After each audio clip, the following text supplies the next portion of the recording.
మరో 2 నెలల పాటు ఫ్రీహోల్డ్ భూముల రిజిస్ట్రేషన్ల నిలిపివేత.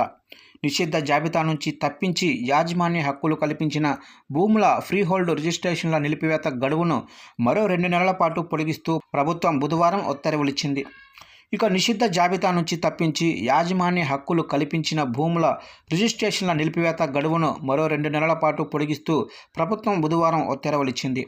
నిబంధనల ప్రకారం భూములను నిషిద్ధ జాబితా నుంచి తప్పించారా లేదా అన్నదానిపై విచారణ సాగుతున్నందున రిజిస్ట్రేషన్ల నిలిపివేత గడువును పెంచినట్లు రాష్ట్ర రెవెన్యూ శాఖ ప్రత్యేక ప్రధాన కార్యదర్శి సిసోదియా ఉత్తర్వుల్లో పేర్కొన్నారు. భూపరిపాలనా వ్యవహారాల పర్యవేక్షణపై ఏర్పడిన మంత్రివర్గ ఉపసంఘం తొలి సమావేశం ఈ నెల 19న సచివాలయంలో జరగనుంది. నిషిద్ధ జాబితా నుంచి తొలగించిన అసైన్డ్ భూములు చాలా చోట్ల నిబంధనలకు విరుద్ధంగా రిజిస్ట్రేషన్లు అయ్యాయి. వీటిని తిరిగి నిషిద్ధ జాబితాలోకి చేర్చడంపై సమావేశంలో ప్రధానంగా చర్చించనున్నారు.